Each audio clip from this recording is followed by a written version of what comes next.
Dark, dense forests can often elicit a feeling of dread, the feeling that something isn't quite right. Maybe you feel like someone is watching you, that you're not alone, or perhaps that the undead are dwelling there, refusing to move on. Whatever it is, forests can often be terrifying and not the best place to explore by yourself in the dead of night. So today on Top 5 Scary Videos, I'm going to be counting down our list of the top 5 scary haunted forest urban legends. Before we begin though, be sure to stick around until the end of the video where I'll be responding to some of your comments. And with that, let's jump in. Coming in at number 5, we have Devil's Tramping Ground, North Carolina. The Devil's Tramping Ground is a camping spot located in a forest near the Harper's Crossroads area in Bear Creek, North Carolina. Throughout history, it has been the subject of persistent local legends and lore, which frequently allege that the devil tramps and haunts a barren circle of ground in which nothing is said to grow. It has also been listed frequently on lists of unusual place names, as you would expect. In North Carolina, tales about the ring, also known as the circle of ground, are well known. These include the disappearance of objects left within the ring overnight, dogs howling, and strange events occurring to those who are brave enough to spend the night within its boundaries. It has been alleged, as I previously mentioned, that nothing has grown within the ring for 100 years. Legend says that this is the very place that the devil himself can rise from the depths of fiery hell and thus come to earth. Sounds great to me. It is also said that at this place the devil is supposed to walk in circles on certain nights and bring his evil into this world. Journalist John William Harden wrote about the area, stating, "Chatham natives say that the devil goes there to walk in circles as he thinks up new means of causing trouble for humanity. There, sometimes during the dark of night, the majesty of the underworld of evil silently tramps around that bare circle, thinking, plotting and planning against good in behalf of wrong." In at number 4, we have Wychwood Forest, England. Wychwood Forest is a biological site of special scientific interest north of Witney in Oxfordshire. Now, unlike the rest of our list, there is no historic event that took place that confirms the forest is in fact haunted. However, it is said by those who step foot in the area that there is hair-raising stuff going on amongst the trees. Some people have reported seeing the apparitions of crying children in a horse-drawn carriage, to even ghostly hands touching them. A more notable story is that of the ghost of Amy Robsart, the wife of the Earl of Leicester. Amy mysteriously died of a broken neck, and one day while hunting in the Wychwood Forest, her husband was said to have stumbled across her ghost. According to the legend, her ghost told him that he would be dead in 10 days. And that he was. The legend has lived on, and it is said that if you dwell in the Wychwood Forest, you will meet the same grisly end as Amy's husband. Coming in at number 3, the Black Forest, Germany. The Black Forest is a large forested mountain range in the state of Baden-Württemberg in southwest Germany. Historically, the area was known for ore deposits, which led to mining featuring heavily in the local economy. However, in more recent years, tourism has become the primary industry, accounting for around 140,000 jobs. Now, the forest itself got its name from the conifers that block out most light below, giving the area a mysterious aura. The forest is nestled deep within the southwestern Germany, with the area's tall evergreens being as sinister as they are beautiful. It is also said to be home to paranormal creatures ranging from witches to even werewolves. This in turn inspired the brothers Grimm to write their famous stories, Hansel and Gretel, Rapunzel and Sleeping Beauty. Some of the many legends that surround the forest goes as follows: a headless huntsman riding on a white steed, a king who kidnaps women to take them to his underwater lair, and of course friendly dwarfs and frightening werewolves. It makes sense now why this would be the location of many of the Brothers Grimm's fairy tales. Number 2 on this list is a Brazilian wandering spider. Similar to our dart frog, this is assuredly a very real animal that scientists have studied extensively. As you can imagine, they are mainly native to Brazil and are extremely dangerous. World Atlas writes, "The Brazilian wandering spider is the most venomous arachnid in the world. Even the scientific name of the spider, Phonutria, means murderous in Greek. The spiders are called wandering spiders as during the night they prefer to crawl on the floor of the jungle looking for prey instead of building webs and staying in them. During the day, the spiders hide in various places including the banana plant. The spiders might also wander into human settlements where they might remain hidden in houses and cars. If disturbed by humans, they may bite. The small size of these spiders makes them even more difficult to detect. Until 1996, when an antidote had been found, 14 people were reported to have died from the bites of the wandering spider. The venom of the spider causes extreme pain and inflammation, as well as loss of muscle control, which might lead to respiratory paralysis and death. What has this animal higher on the list than the poison dart frog is the fact that it's very aggressive. The dart frog won't leap out at you and try to poison you. It may happen by accident, but it shouldn't want to harm you. This creature does just the opposite though, and it will go for the kill. It's also small enough that you might not notice it, but big enough that if it sees you and starts running towards you, then you might not have time to do anything to stop it. A terrifying animal that you really don't want to come face to face with. And finally, number 1 on this list is the wendigo. I feel like everybody watching this video knew that this one would be coming, and that just speaks to the level of lore that surrounds this ancient creature. Cryptid Wiki says, the wendigo is a cannibalistic spirit resembling a zombie. In some forms, the wendigo is the size of a human, while in others it can be 15 feet tall. The earliest description of the wendigo was that of a similar appearance to a corpse, with a skeleton-like thin body with gray skin, sunken eyes, bloody lips, yellow fangs, and a long, slimy tongue. Later myths say that the wendigo is a lipless ape with giant fangs that devours human flesh. It can turn a person into a wendigo, which was one of the worst curses to the Algonquin-speaking Native Americans of Canada. These beasts are highly dangerous, and encountering one is horribly unlucky. I was looking for some potential ways to fight back against these things, and happened to find an expert list a few on Quora. They say the first is fire. Not just a torch or a bonfire, it needs to be completely engulfed in fire for a prolonged period, long enough to breach the outer wendigo and reach the human inside. The second requires getting even closer to the murderous beast and somehow stabbing it with something long and sharp directly where the heart should be. Once again, that is where the frozen human is supposedly dormant. Frankly, both of these options are highly dangerous, and even if you did hold up a flame, there's no saying for sure the wendigo won't simply overpower you as you're doing it. However, these are your best shots at staying alive. Hopefully you never have to do this though, and can avoid an encounter altogether. Kicking off at number 5, Hoia baciu Forest, Romania. Purportedly the most haunted forest in the world, which is arguable, but is definitely never made it out alive, but instead were bound to the forest, shooting at intruders with demonic accuracy. Then there's the wolf of Fraudenstadt, an elusive beast that always managed to catch a sheep without being seen. When a farmer stayed awake to catch it one night, he managed to shoot the wolf, and the next morning a villager was found lying in his bed covered in blood with a gunshot wound to his back. The Black Forest has been a hive for European folktales and urban legend, and a mystical reminder that not everything may be as it seems. Next up at number 3, the Devil's Tramping Ground, North Carolina. I mean, it's kind of in the name, but it seems that the entirety of North Carolina has an obsession with naming things after the devil. Devil's Rock, the Devil's Courthouse, Seven Devils, Kill Devil Hills, Devil's Branch, Devil's Chimney, Devil's Nest, Devil's Knob, hell, even the Devil's Potato Patch, and of course, the Devil's Tramping Ground. Strangely enough though, this forest bears a striking resemblance to that of the Hoia baciu forest in Romania, and the Tramping Ground itself is a strange, unexplained, barren patch of earth where nothing grows. As the local legend goes, the place itself was the site of a battle between two rival tribes of Native Americans. Supposedly, the blood of those killed soaked the ground so thoroughly that nothing would ever grow there again. Allegedly, not even a single blade of grass will grow in the limits of the circle. Seeds have been sowed there that refuse to sprout, and otherwise healthy transplanted plants wither and die within a few days. Obviously, the local legend has mutated into varying versions throughout the course of history, but one thing remains the same.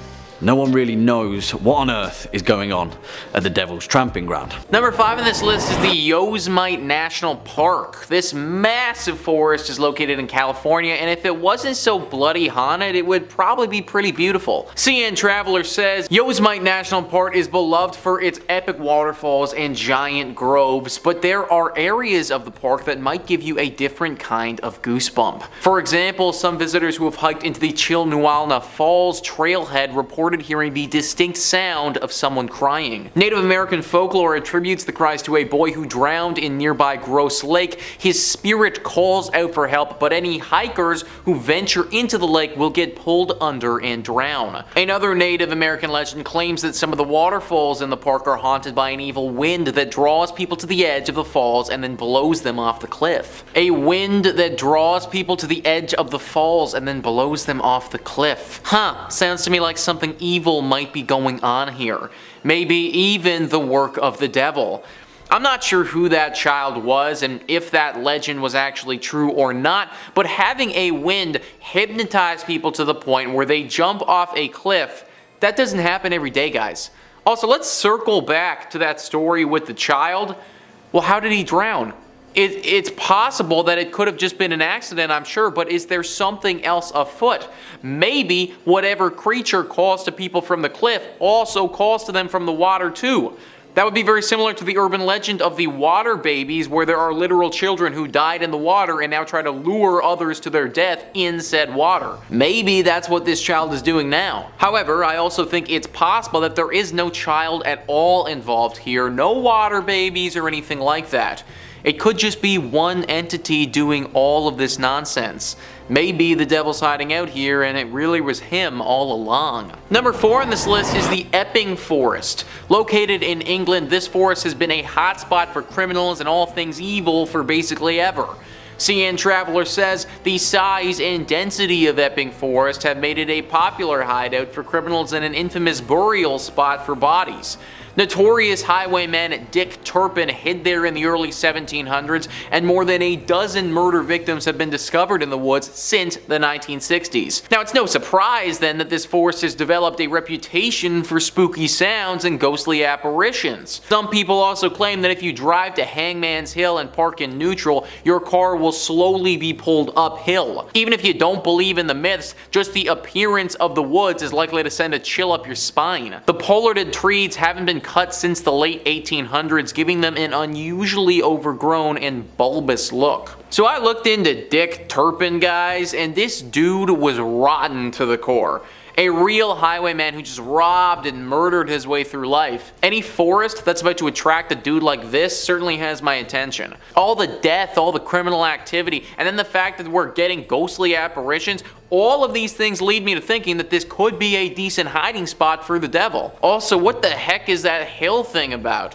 If you park your car in neutral, it just rolls up a hill? Like, that literally defies all the laws of physics that we know of. At the very least, something paranormal is going on here, that much is clear. I think there's a good chance though that whatever paranormal thing is happening here could have a tie with the devil. Number 5 on this list is the forest of Broceliande. Now, this forest has literally had young men enter into it and then never come out again. Matador Network says, according to some Celtic legends dating back to the Middle Ages, this forest in the northern part of France was said to have a mystical aura. Some people believe these woods are the ones described in the legends of King Arthur. The wizard Merlin was said to have been briefly imprisoned in an invisible tower here and is thought to be buried at a mysterious location widely called the Tomb of Merlin. Also, here is the Val Sans Retour, or Valley of No Return, where it's said that the King Arthur's sorceress, half-sister Morgan Le Fay, trapped and held young knights who were not faithful. After researching a decent amount about Morgan Le Fay, pretty much all of the legends indicate she's evil. She was initially supposed to be a healer, but then turned bad and got corrupted by witchcraft. Obviously, she was using this witchcraft for no good in this forest as well. Don't get me wrong, folks, being unfaithful and cheating on your partner, that isn't cool, but I also don't think that every single person who does it needs to get murdered by an evil witch. No one knows her exact kill count as far as how many men she lured in here to disappear forever, but from my reading, it certainly seems like a lot. It should also be noted that this forest underwent a horrible forest fire in 1990 1990, and many people thought that there could be some sort of link to the curse that surrounds this place in some way. I don't know if that's true or not, but this was a particularly horrible forest fire, and considering what has happened here in the past, I wouldn't be totally shocked. If you do manage to make it through this forest without disappearing, then there could be great wonders awaiting if you manage to find Merlin's tomb. I would only imagine that there's some pretty incredible treasure or magical artifacts in that tomb if one was to find it. Granted, we have had hundreds of years to do so and no luck so far. Probably best to just stay away from this place and not risk disappearing for good yourself. Number 4 on this list is Smolensk Forest. This forest was particularly deadly if you happen to be a Polish soldier. That's right folks, this forest was host to one of the deadlier battles in all of history. Matador Network says, this really was the site of the Katyn Massacre. During World War II, a mass grave with 20,000 Polish soldiers and military leaders secretly slaughtered by Joseph Stalin's army was discovered. Only a decade ago, a plane carrying nearly 100 of the most important political and business officials of Germany crashed here, killing everyone on board. It was a shocking day for the people of Poland, for whom this scary forest was already the site of a painful history. You can forgive them for believing that this patch of earth is cursed. So that's what happened, and you better believe that it's left something behind. Tons of ghostly apparitions have been sighted here throughout the years. I mean, I think when 20,000 people die, plus the tragedy with the plane, that it's just simply too much for an area to handle, and bam! Now we have a haunting. Now I think it's safe to say that people have definitely disappeared here in the past based on the circumstances. But that doesn't mean that we're all good now either. I highly doubt that the ghosts who live here are going to be totally cool with people just cutting through their home now. Extreme fog has been reported here from the locals, fog that comes on super fast without warning. It would be very easy for ghosts to snatch somebody up in all of that and make you disappear if they wanted to. Tread very carefully in Smolensk Forest. Number 5 on this list is the Pit. So this one is less scary and more just gross if I'm being honest with you. Frivolous on Reddit says, when I was in the Scouts, or rather the local equivalent, legally adult Scouts had to do the 3-feather challenge. 1 day without food, 1 day without speaking, and 1 day and night alone in the woods with only a knife and a tarp unseen by any human, after which one has to sneak back to the scout camp unnoticed by the sentries and report to the camp master. It was my 3rd day, so I took off, walked for miles through the woods, and found the most remote spot in the wildest, most overgrown part of the woods. Spent a spooky but uneventful night until almost before dawn, when I decided to go for a morning swim in the lake right before taking off to go back. I stripped nude and went towards the lake, but noticed a group of guys fishing, so decided to go back. Suddenly, the ground underneath my feet caved in and I found myself submerged up to my armpits in the absolute vilest mass I have ever smelled. It was a pit where poachers dumped the guts and leftovers of illegally hunted deer, and it fermented for weeks. Imagine the scene. A group of anglers hear some ungodly screaming from the direction of the woods and run there to see if someone needs help. What they see is a teenager-shaped ghoul covered completely in blood and rotten offal who's crawling out of a bloody hole in the ground while shrieking and weeping, then runs at them. I can't imagine how gross it would have been to fall into a pit of dead, rotting animal guts as you're completely naked.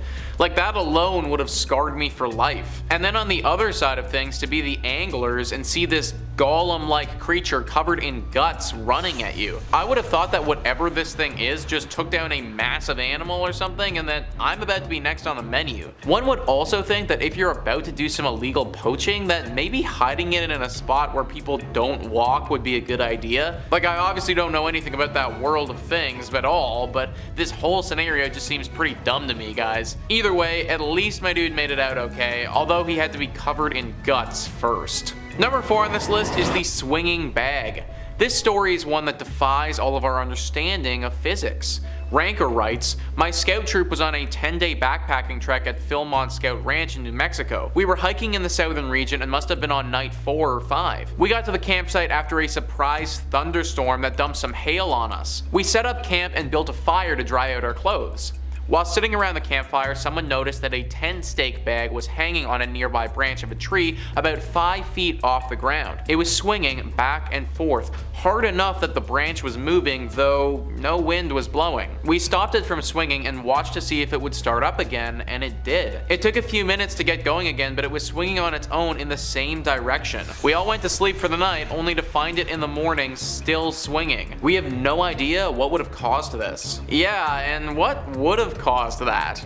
I think our guys would have noticed if the wind was really acting up, or if it had anything to do with that. This sounds like something paranormal for sure. I'm honestly pretty surprised that these guys were left alone that night.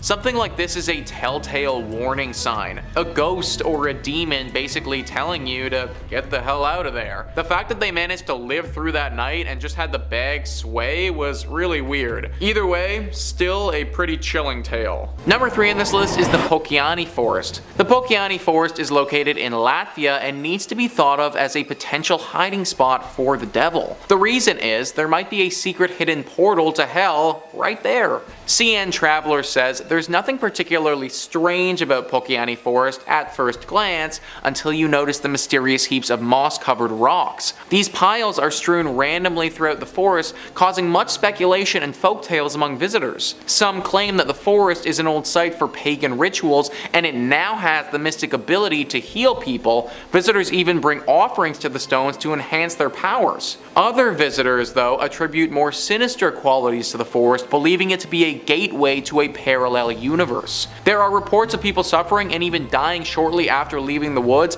and locals warn that stealing a rock will end in a stint of bad luck. It's that parallel universe and the rituals that interest me here. I think that there's actually a lot more going on at this forest than meets the eye. That having this be an innocent, normal collection of trees is what some people want you to think. I was reading up on this, and it seems that there could have been a lot of satanic rituals performed here back in the day. Is it possible that maybe one of those rituals actually worked? That they were able to open a portal to hell and release Satan? And now the devil uses this forest as a way to travel between the two worlds? I'd ask you guys to go check it out for yourself, but that probably wouldn't be the safest, so we may never know. Number 2 on this list is the Yawata no yabushirazu forest. That is one heck of a mouthful, so from here on out, we're going to call this forest YNY.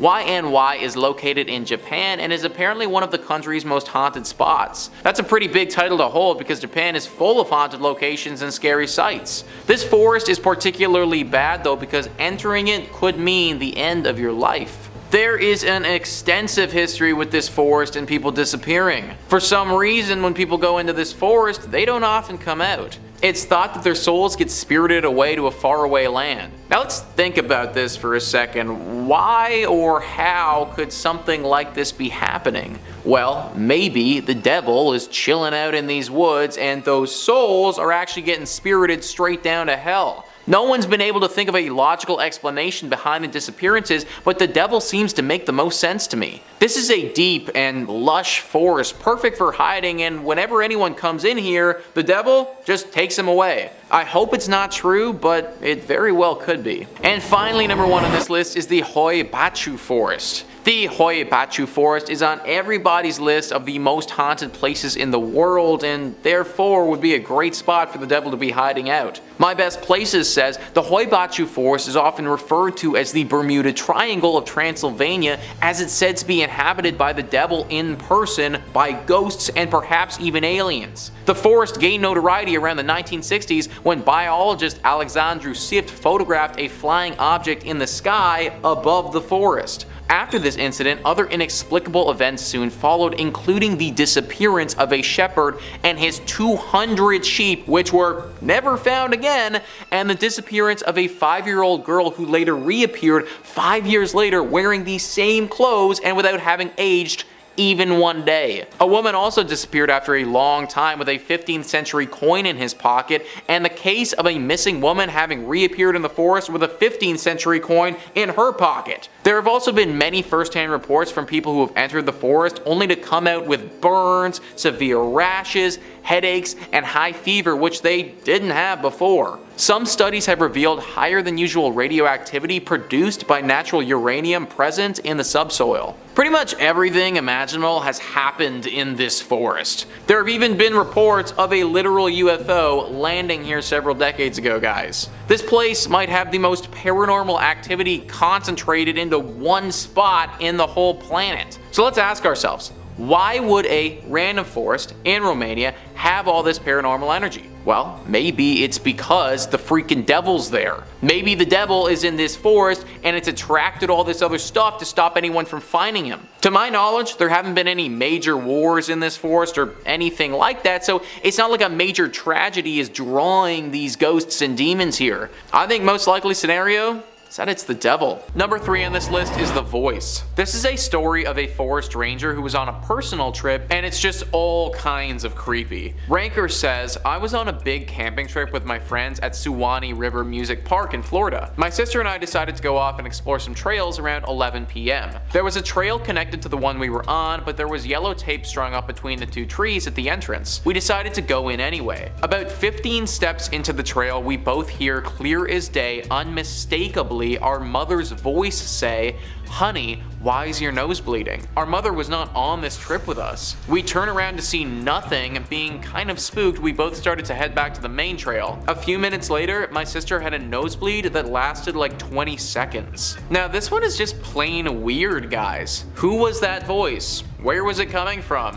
Why did it sound like their mother, and how on earth did it know what was going to happen? So many questions and so little answers with a story like this. Maybe there was something special about this trail and that's why it was taped off. Did someone die here and the ghost was the one imitating their mother's voice? That still doesn't explain how that ghost would know how their mother sounds and also what's going to happen in the future. It seems like they stumbled upon an area of the forest where conventional laws of the world don't apply. Number 2 on this list is the invisible man. I guess invisible might not be the best word to describe this guy because you could see him, he just wasn't actually there. Ranker says, I worked at a summer camp where the cabins were arranged in a circle with a center building that was used for showers and bathrooms. One night, one of my campers, about 12 years old, asks to go to the bathroom just as we had all gone to bed. I tell him to take his bunkmate and go quickly. The bathroom building is about 100 feet away. The kids are kind of dorking around like kids do, and they take off to the bathroom running. All of a sudden, I hear screams that still haunt me. Hysterical, choking for air, horror movie screams. I jump up and run out, and I see the 2 boys sitting on the ground right outside the bathrooms, and they're kind of holding each other. After a few minutes, they calm down enough and say that they ran through a man. They say he appeared right before they got to the bathroom door and was standing in the doorway. They didn't have enough space to stop, and they put their hands up to go through him and into the door. They said there was cold air around him, and that was it. He was gone. They said he had a suit on and black slick back hair and was smiling. Literally 2 kids ran through a dude. This is the type of core memory that I do not want to have. The kids left the camp the next day and apparently were never the same after that. Clearly this man must have been a ghost that died here, but from what and who he was, we may never know. And finally, number 1 on this list is a jungle spirit. Yeah, you heard that right, guys. A literal spirit from the jungle. The story goes, I was working at a survey station deep in the Malaysian jungle in Borneo. I was sleeping in one of the dorms with some of the rangers we were working with, 5 people in the total dorm. That night, I was having a nightmare and woke up at about 2 a.m. to the sound of footsteps outside. Whatever it was fairly big and sounded bipedal. It stopped right outside the window, so I'm staring back at the window trying hard to see. Suddenly, one of the rangers shifted in her bed making a noise, and I could hear whatever it was running away quite fast. Being a rather skeptical person in general, I woke up and asked the rangers the next day about it. They adamantly believed that it was a jungle spirit coming to check us out. The station stood on stilts, so the window sits about 10 feet off the ground. I asked about the possibility of it being a wild animal, but they said that the only things big enough to make that loud of a footprint would have been sun bear or a cloud leopard. They said it's generally unheard of for those animals to make it that close to the survey station since there are usually people milling about. The rangers have heard the footsteps before and they firmly believe that a jungle spirit was roaming about the site. I'm getting serious predator vibes from this story, guys. Honestly, if I had this experience, then I am out of there. I don't need to be stalked and eaten by some ancient Malaysian jungle spirit. No thank you. Knowing that you can get attacked by real life animals is bad enough, let alone spirit ones. Coming in at number 2, Hoia baciu Forest, Romania. The Hoia Forest is situated to the west of the city of Cluj-Napoca, near the open air section of the Ethnographic Museum of Transylvania. It is a beautiful place that often lures in bikers and hikers from around the world. However, according to legend, the forest is the location of paranormal activity. According to one visitor, I quote, "We are in the clearing. The trees stop in a uniform oval where nothing grows and where, since official records began, nothing has grown. Once when I came here," says Alex, our guide, "I found 60 people from Bucharest trying to open a gate into another dimension." Now, the clearing is supposedly the creepiest place in the entire forest and is said to defy the investigations of soil scientists and attracts Roman witches as well as people trying to clean the forest of its evil. Now, the forest first came to international attention in 1968 when a military technician by the name of Emil Barnier photographed what he believed was a UFO hovering over the clearing. Now, at the time, the communist government equated the belief in the paranormal as madness as well as state sabotage, so in turn Barnier lost his job. As of today, many people who visit the forest, and specifically the clearing, report strange symptoms including nausea, anxiety, as well as the feeling of being watched. Not to mention, as I said before, nothing seems to grow in the clearing according to official records. Weirder still, trees in the surrounding area grow in odd patterns, zigzags and spirals that no one has been able to explain. Very creepy indeed. And finally, coming in at number 1, Uekihara Forest, Japan. Also known as the Sea of Trees, or more commonly the Suicide Forest, this is a forest on the northwestern flank of Japan's Mount Fuji, existing on the hardened lava laid down by the last major eruption of Mount Fuji in 864 CE. The forest has a reputation as the home to ghosts of the dead in Japanese mythology. In more recent years, though, it has become known as the Suicide Forest, with it being one of the world's most used suicide sites.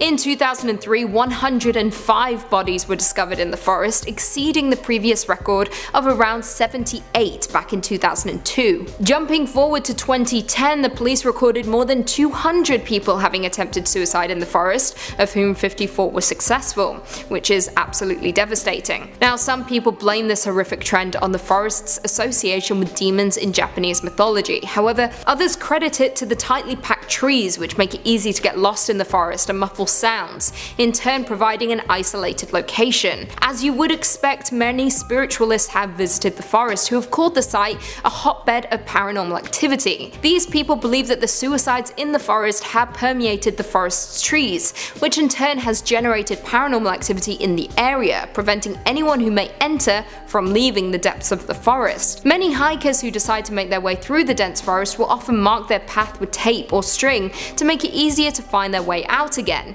and those who visit say the forest is deeply unsettling, with the sprinkling of clothing and litter lying around. Number 5 on this list is the Black Forest. The Black Forest is located in Germany and would be the perfect hiding spot for the devil if he was to camp out in the woods. Trip Savvy writes, "When the Romans arrived in these woods, they were spooked by its impenetrable darkness and named it the Black Forest. In German, this place is known as the Schwarzwald and has developed a fairy tale persona for its iconic cuckoo clock, world-famous spas, and numerous monasteries, castles, and ruins. Legend holds that it is haunted by werewolves, witches, and even the devil. The tale of Der Grossman is that of a tall, horribly disfigured man with bulging eyes and many arms. Bad children who entered the forest were made to confess their sins to him, and the worst children were never found again." Or consider a grim original. The story of Die Gensmecht tells of a princess on her way to meet the prince in a faraway kingdom, but the maid accompanying her had ill intentions and forced the young princess to trade places with her. The maid took her magical steed, a talking horse called Falada, and when they arrived at the castle, the false princess had Falada killed to hide her misdeed, and the real princess work as a goose girl. The real princess has Falada's skull hung over the city's gate, earning the attention of the king. She tells her story and he punishes the false princess by rolling her around the city in a spiked barrel until she died.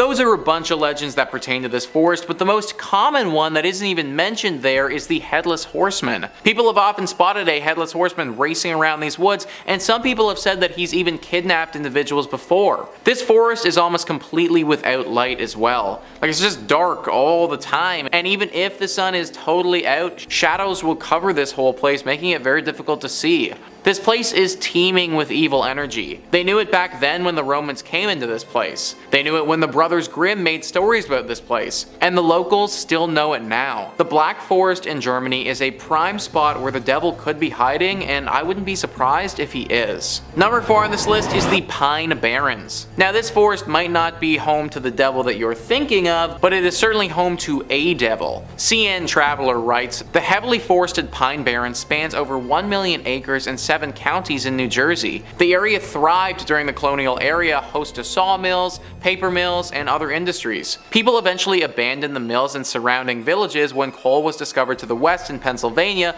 leaving behind ghost towns and some say a very supernatural wanderer. The most popular Pine Barrens resident is without a doubt the Jersey Devil. According to legend, the creature was born in 1735 to Deborah Leeds, her 13th child, with leathery wings, a goat's head, and hooves. It flew up the Leeds chimney and into the Barrens, and it's been killing livestock and creeping out South Jersey residents ever since. The Jersey Devil is one of the most famous urban legends in the world. Now, this isn't the actual devil. We aren't talking about Satan here who rules over the underworld, but still, this is a very menacing creature that you would not want to run into. We also know for a fact that this creature is, in fact, living out in these haunted woods. Artists' renditions of this creature have it looking like half horse, half bird, half demon. Also, just because it eats livestock doesn't mean that it won't take a bite out of a human either. This is a forest that should be avoided at all costs. Number 3 on this list is Epping Forest.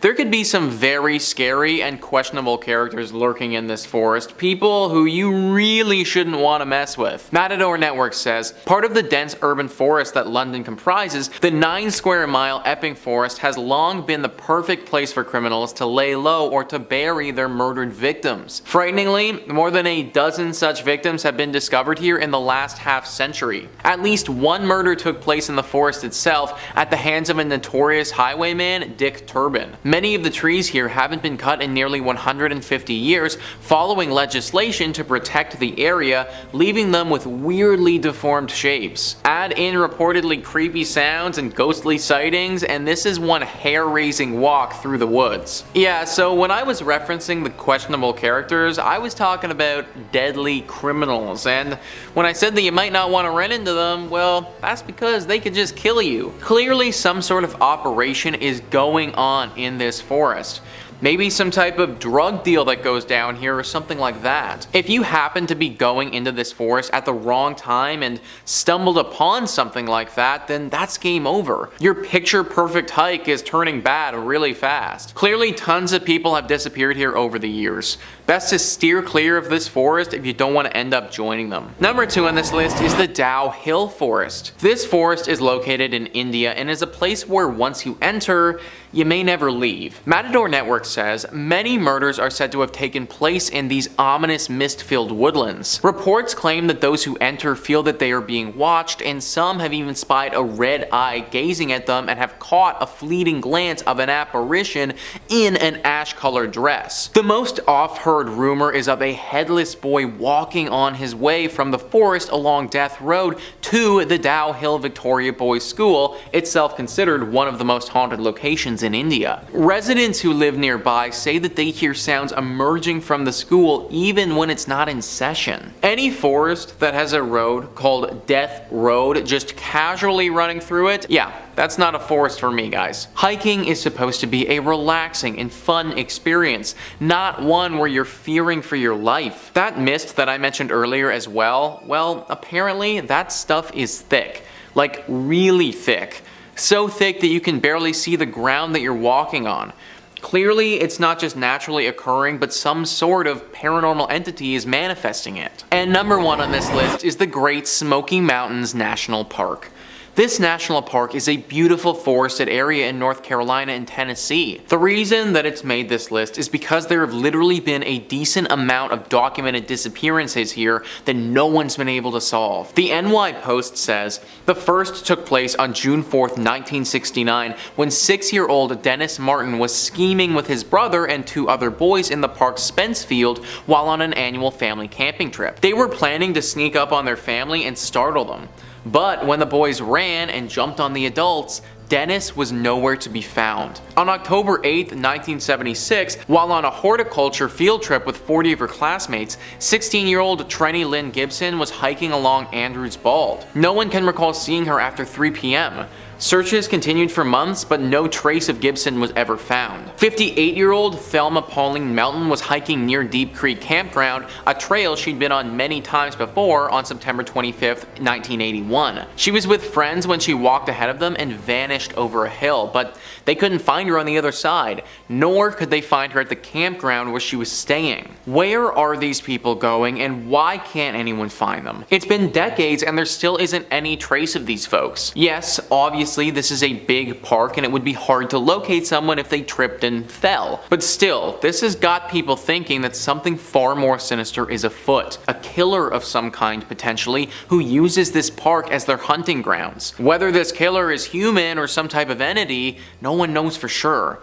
Just stay away from this park so you don't need to be the one to find out. Number 5 on this list is the wampus cat. A name that sounds kind of silly and cute, but really isn't reflective of how dangerous this creature can truly be. How Stuff Works says, it smells awful, like skunk spray and wet dog. It has glowing yellow eyes and fangs. It kills animals, kidnaps kids, and terrifies all it meets. Creepiest of all, it's half cat, half woman. This terrifying creature is the wampus cat. Generally on the prowl in northeastern Tennessee, the creature has also been spotted in eastern Kentucky, Virginia, West Virginia, and intriguingly at the University of Tennessee in Knoxville. The origin story of this kitty is still up in the air, but apparently there are 2 popular ones. One says a Cherokee wife hid beneath the skin of a mountain lion to spy on her husband and his buddies while they were hunting. They discovered her, and as punishment, the tribe's medicine men said she had to wear the lion skin forevermore, turning her into a catwoman. Anguished, she roams around bemoaning her fate. Another tale says a Cherokee warrior went on the hunt for a beast that was terrorizing his tribe. When he tracked it down, it looked him straight in the eye, causing the warrior to go insane. The warrior's wife wasn't happy about this, so she hid under the skin of a mountain lion and stalked the beast to exact revenge. When she found it, the beast took one look at her and fled, petrified. Cross your fingers that you don't ever run into this creature, because it may be the last thing that you ever do. Number 4 on this list is a poison dart frog. This animal is not something from legend. It's not a scary story that somebody told you by a campfire one evening that got exaggerated throughout the years. It is a very real, very dangerous animal that can be found in the Amazon rainforests. Poison dart frogs are incredibly poisonous. So poisonous, in fact, that it's believed the venom contained in one single tiny frog is enough to kill 10 adult human beings. It's really too bad that we can't get close to these creatures because they are truly stunning. Their bright colors are some of the most beautiful in the entire world, and the patterns on their back are marvelous to look at. In fact, these patterns resemble small darts, and this is one of the reasons why they got their name, poison dart frogs. The other reason why they got their name is because Native Americans used to take the poison from these animals and put it onto the tip of darts that they would then use to poison their enemies. If you were to get hit with one of these darts, you would die quickly, and the same rule applies to the frogs. The tiny creatures are only 1.5 to 6 centimeters big, which is actually a little bit scarier to me. The thing is that these little guys aren't aggressive in nature. If you're walking and spot one on the path, then you can simply just avoid it and it shouldn't attack you. However, because they are so tiny, it's very easy to accidentally touch one as you trek through the forest. Unlike scorpions or snakes where they need to break the skin, a poison dart frog's toxin just seeps into your skin, and therefore simply touching touching it is enough to kill you. You may not even know that you've encountered one, because if you do touch it, then you'll be dead in 3 minutes or less. If you are going to the Amazon, make sure you take a guide who knows what they're doing, and maybe wear some gloves to be extra careful of the poison dart frog. Number 3 on this list is the hidebehind. The hidebehind is a famous cryptid in American folklore that's been talked about for many years. It's a very deadly creature that, if encountered, could very easily take your life. Cryptid Wiki says the hidebehind is a mysterious nocturnal creature from American folklore. It's said to prey upon humans that wander the woods at night, and was credited for the disappearances of early colonial loggers when they failed to return to camp. Early accounts describe hidebehinds as large, powerful animals, despite the fact that no one was able to see them. As its name suggests, the hidebehind is noted for its ability to conceal itself. When an observer attempts to look directly at it, the creature hides again behind an object or the observer, and therefore can't be seen directly. The hidebehind uses this ability to stalk human prey without being observed and to attack without warning. Once the person is killed, the hidebehind drags the person back to their lair to be eaten. Ever since people have been chopping down trees, this creature has been spoken about as being a menace. It is fast and very predatory, and considering you won't be able to really see it at all if it is stalking you, then having one decide that you're a tasty meal is pretty much a death sentence. That is, unless you happen to be in possession of some alcohol. Beer, wine, whiskey, other hard liquors. If you're a lumberjack who is alone in the woods, then bring some with you. Now, this isn't so that you can get blasted in the forest by yourself, although I'm sure that would be great fun in its own right. Having some alcohol on your person is actually a defense mechanism. If you feel that one of these creatures is stalking you, then drink the booze that you have. You may even want to take some of it and rub it on your body. This is because it's currently believed that the hidebehind hates the smell of alcohol and won't consume anyone or anything that's had it or smells like it. To date, this is our only known way of saving yourself from being prey to this dangerous woodland creature. Number 3 on this list is the Smolensk forest.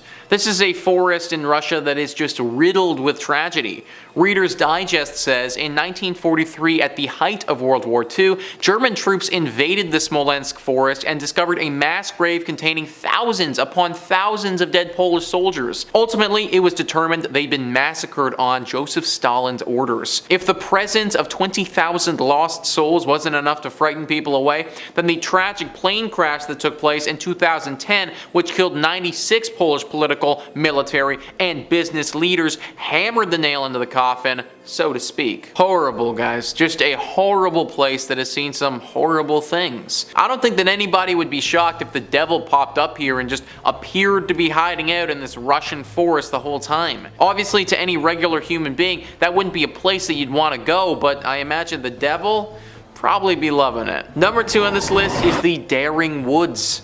Another English forest here, and another one that features a highwayman. CN Traveler says the Daring Woods are commonly referred to as the Screaming Woods, or, you know, a perfect place to host your next family camping trip. Visitors report hearing blood-curdling screams coming from the forest depths at night, as well as footsteps and whispers on foggy days. The screams are often attributed to a highwayman who was captured and killed by villagers in the 18th century, and whose ghost apparently still holds quite the grudge. Others believe the hauntings are the result of a 1948 massacre where 20 people were supposedly found dead in the forest the morning of November 1st. Residents reported seeing strange lights emanating from the woods that Halloween night, and autopsies of the bodies couldn't determine a cause of death. 20 people dead in one place in a horrible massacre. The devil might not still be here, but we can say for sure that he was during that horrible tragedy. It's also very possible that a forest like this, one that has had such a bad tragedy, would attract the devil. Apparently it's super foggy here all the time as well, which is probably just another good reason to want to hide here. Daring Woods in England is one that should definitely be avoided, I think, guys. And finally, number 1 on this list is the Okigahara forest. This is one of the most infamous forests in the entire world and has a horrible reputation to it.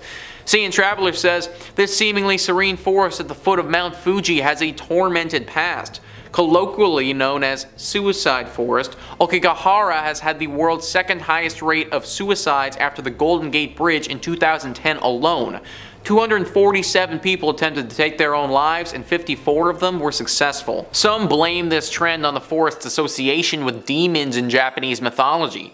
Others point towards the density of the trees, which muffles sound and makes it easier to get lost. In fact, many hikers will mark their path with tape or string to make it easier to find their way back out. The sprinkling of clothing and letters left throughout the labyrinth-like woods gives Okigahara that extra touch that will leave you in a cold sweat. Now, one thing that CN Traveler doesn't even mention here is yobatse. Yobatse is a horrible practice where people will take the elderly or the sick out into the middle of nowhere and just leave them there. This apparently used to happen a lot in Japan and still does happen to this day. If you can't take care of your grandma anymore, no worries, just take her into the forest and leave her there. It is a truly horrible, horrible thing that happens here regularly. Either way, this forest is super messed up and it seems like the perfect spot for the devil. Why is there such a high number of people taking their own lives? Why is it so eerie? Why do people take the elderly and leave them out here? Maybe it's because the devil is playing with their minds. You enter this forest feeling one way, you walk out completely different, if of course you're one of the lucky ones enough to walk out.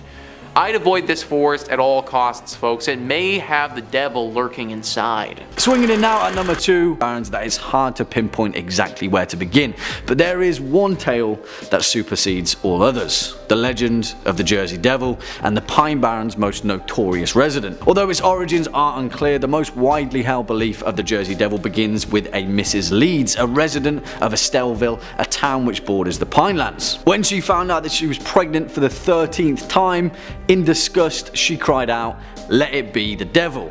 Well, when the baby arrived, that's exactly what it was, and it gave a screech, unfolded its wings, and flew out the window into the dense and desolate Pine Barrens. The creature has allegedly haunted the Pine Barrens for over 250 years, and locals, affectionately known as Pineys, consider its sightings to be too numerous to explain away as fiction. It doesn't end there though, because the Pine Barrens harbour many more creepy tales than just the Jersey Devil. Captain Kidd, the headless ghost of a Scottish sailor, the ghostly visage of the black dog, the golden-haired girl, the ghost of James Still, the white stag, the blue hole. There is a hell of a lot of creepy stuff in New Jersey, and all of it pretty much happens in the Pine Barrens. Number 5 on this list is the Michigan Dogman. The Michigan Dogman is a scary urban legend of a creature from, yeah, you guessed it, Michigan. It is a massive 7-foot tall beast that stands on 2 legs and looks a bit like a canine, however it's got the torso of a man. One thing that's very notable about this fearsome creature is its extremely loud human scream that it lets out before it's coming to strike.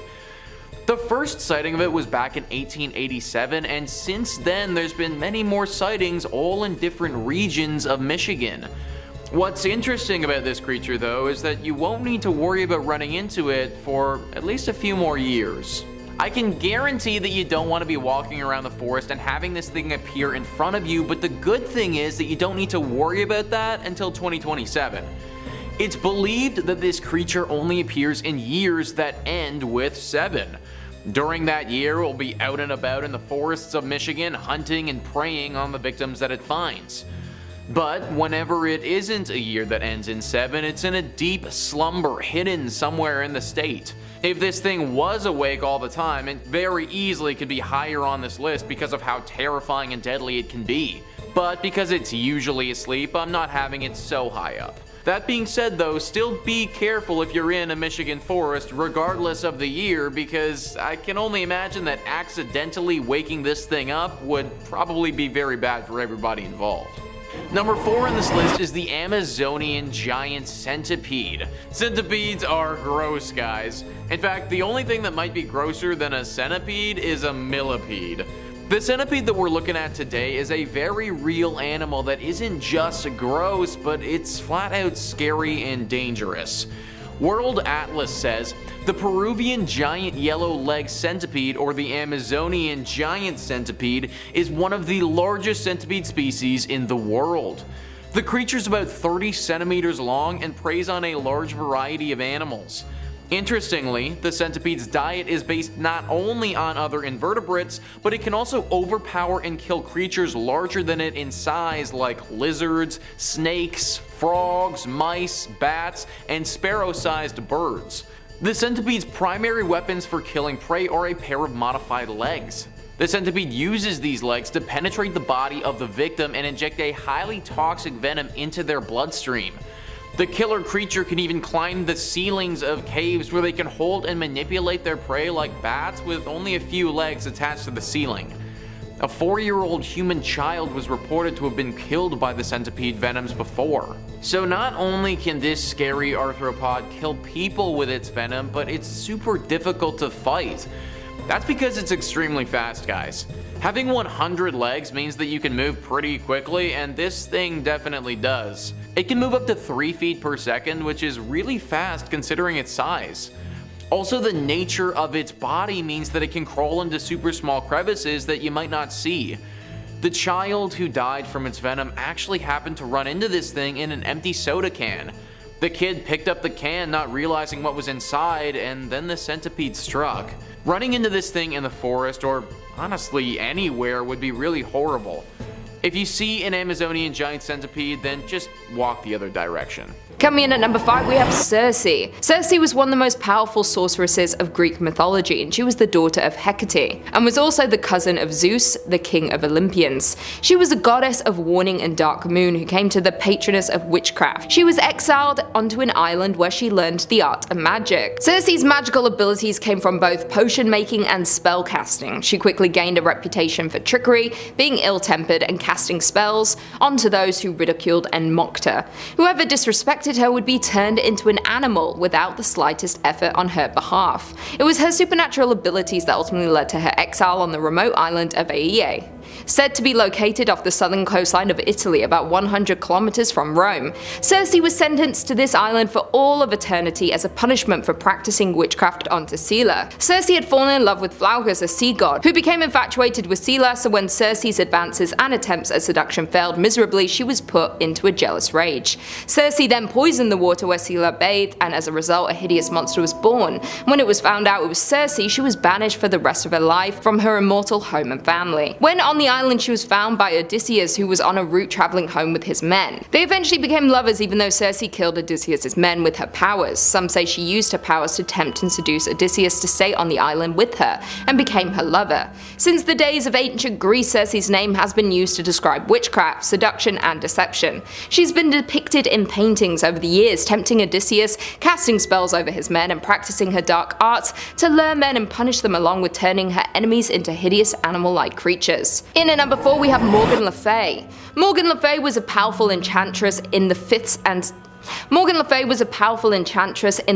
6th century, and she was related to King Arthur and was said to be his magical savior and protector. She was believed to be a goddess, a witch, and a sorceress. Morgan is skilled and learned what useful properties all herbs contain, so that she had the ability to cure the ailments and illnesses in the body. She also could shapeshift and was able to fly. When King Arthur was wounded in battle, he was brought to her chamber, and she was easily able to cure him. So after that, she was committed to his care from then on. Morgan also uses her healing skills with various of Arthur's knights of the Round Table, including Lancelot, who she fell in love with, and tried to seduce him, but he wasn't interested. Morgan showed Lancelot her incredible powers, and even though he had some powers as well, he was always defeated by the witch, and he described her as the most feared woman in the world. She soon is practicing more black magic and goes from helping and healing to becoming inherently evil. Morgan had the ability to communicate with the animals and sea creatures, ultimately giving her the name of the Empress of the Wilderness. When she began to demonstrate her magical powers, it's believed that Devil was her companion, and even brought Lucifer himself, disguising him as a dragon to destroy her enemies. Morgan is seen by many as a malicious and cruel sorceress, and some say that she was working to take over her King Arthur's throne through her harmful magic, scheming, and the ability to manipulate men. Most of the time, Morgan's witchcraft corresponds with those of other people like Merlin's and the Lady of the Lakes, featuring the ability to shapeshift, illusion, and casting sleeping spells.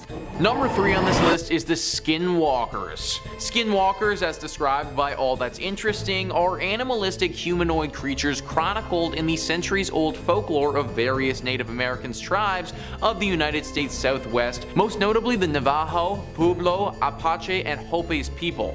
It is one of many shape-shifting monsters from Native American legends. Skinwalkers are typically described with a beastly and deformed body, a marred, albeit humanoid face, and blazing orange-red eyes.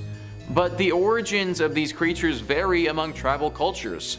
Some traditions say skinwalkers are powerful medicine men who succumb to the temptation of using their abilities for evil. Other traditions claim that the skinwalkers are the punitive form of any man, woman, or child who commits a deep sin. In any case, the myth of the skinwalkers is well known among indigenous communities. These Native American monsters are described as incredibly powerful and nearly immortal. They can only be killed with a bullet or knife dipped in white ash, a bit reminiscent of a shapeshifter from popular culture, the werewolf, and its weakness to silver bullets. Shape-shifting animal, human beasts who are extremely difficult to kill and super athletic. These things are very dangerous and not a species that you want to mess with. Typically residing in the forested areas of northern United States and Canada, they often travel in groups, which just kind of adds to how absolutely dead you are if you do happen across some. Be very careful of the skinwalkers if you're trekking through some North American forests. Number 2 on this list is an electric eel. So you won't be finding an electric eel in any northern forests like Canada, where I live, which is honestly pretty good for me. But if you live in the Amazon and happen to be going through an Amazon forest, then it's very likely this creature will be in the rivers right next to you. Definitely do not go for a dip in those rivers though, because the electric eel might be waiting for you. World Atlas says a shocking danger lurks beneath the waters of Amazon River in Brazil. The electric eel is not a true eel, but actually a knife fish capable of delivering a massive electric shock to those who threaten it. 3 pairs of abdominal organs of the fish allow it to generate electricity enough to stun an adult human being. The eels use their electricity generating capacity to stun prey before consuming them.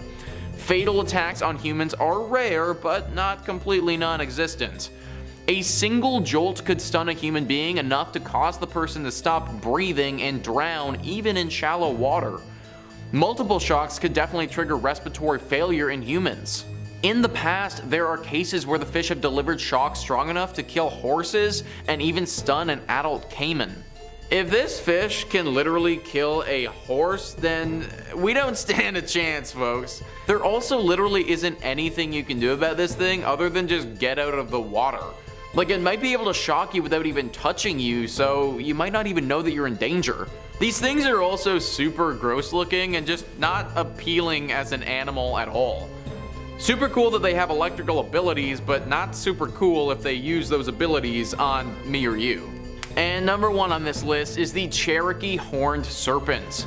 This is another Native American legend similar to the Skinwalkers, but this one is arguably far more dangerous. Another name for the Cherokee horned serpent is Yuktana. The Yuktana was, as you might imagine, a legend that originated from the Cherokee tribe in western North Carolina. James Mooney, somebody who actually studied the Cherokee tribe, wrote about this beast in a book he published back in 1992. He wrote, "Those who know say that the Yuktana is a great snake as large around as a tree trunk with horns on its head and a bright blazing crest with a diamond upon its forehead and scales glittering like sparks of fire. The blazing diamond is called Yolonsoti, transparent, and he who can win it may become the greatest wonder worker of the tribe. Still, it is worth a man's life to attempt it, for whoever is seen by the Yuktana is so dazed by the bright light that he runs toward the snake instead of trying to escape. This diamond is so dazzling that it's going to draw you in, and it's very problematic. You are going to lose if you fight this creature. It is just so strong and so powerful that unless you're literally an Avenger, you're just simply not going to stand a chance. It's said that these beasts are born out of envy and jealousy and come from the underworld. Massive serpents with incredible powers that literally come from hell. These things might just be lurking around the forests near you, hugging onto a tree and waiting for somebody to come and try to take the diamond in their forehead. There are rumors that one warrior was actually able to defeat these beasts at some point, but that is honestly just a rumor and never been confirmed. Be very, very careful if you're walking around a North American forest by yourself, and if you see a diamond, just run. In at number 3, Marie Laveau. Marie Laveau was born in early 1800 and she was a Louisiana practitioner of voodoo and is known as the Voodoo Witch of New Orleans. She was a dedicated practitioner of voodoo as well as being a healer and herbalist and is one of the most well-known practitioners of the voodoo art and culture. Marie didn't take long to dominate the voodoo culture and society in New Orleans areas and being named the Queen of Voodoo. During her time practicing the art of voodoo, she would perform her services in such places like her home on St. Anne Street within Ghost Square and at Lake Pontchartrain, but it's unknown why she chose only these locations to perform her services. Many of her followers would call her for help with many things like family disputes, health, finances, and many other things. Once she was established in the art of voodoo, Marie opened her own beauty parlor where she worked as a hairdresser for wealthy families in New Orleans. It's believed that the occult part of her magic mixed Roman Catholic saints with African spirits and Native American spiritualism. Marie was also said to have owned a snake and named it Zombie after an African god. It is rumored that her magic was supported by a network of informants that she developed while working as a hairdresser in prominent white households. Marie excelled at obtaining inside information on her wealthy patrons by instilling fear in their servants whom she either paid off or cured their mysterious ailments, and it was proven that she owned 7 slaves at one time. Marie was known to visit prisons to get death row prisoners ready for their execution, but she often would poison them herself after praying with them. The Queen of Voodoo died in 1881 at the age of 79, but she remains a legend today and is often referred to as one of the best to ever do it. Many famous musicians have written songs about or referring to Marie Laveau, and fun fact, in 1982 the famous punk rock band The Misfits were arrested and accused of attempting to exhume Marie from her grave after a local concert. In at 2 we have Moll Dyer. If you've seen the horror movie The Blair Witch Project, then you may already be familiar with the legend of the infamous Moll Dyer.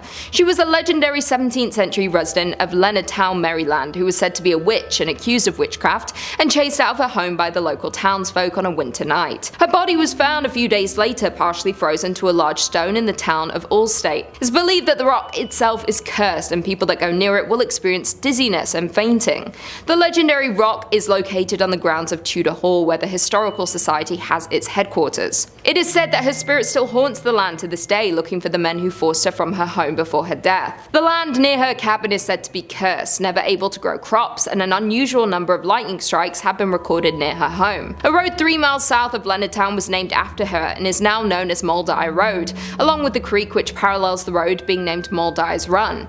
A man who was hunting along the run in 1970 reported seeing a very dense fog patch, cylindrical in shape, and the light stretched 8 inches in length and crossed the stream and went east, moving across the wind instead with the wind, and then it turned and went south, and it happened not once but twice. Moll Dyer was one of the historical figures that inspired the character in the Blair Witch Project, and she is the most well-known and famous witch in Maryland. The story of Moll has also been featured in the show American Supernatural in 2014, has inspired multiple books, and even in a Halloween ballet performance named The Legend of the Witch, performed from 1999 to 2006 in Maryland. In at number 1 we have Dion Fortune. Born Violet Mary Firth in 1890 in North Wales, Dion Fortune was a British occultist and author and said to be a modern-day witch. She wrote often about the occult in both fiction and both non-fictional stories. Dion possessed many abilities like contacting the dead, magical powers, and often had vision from her so-called past lives.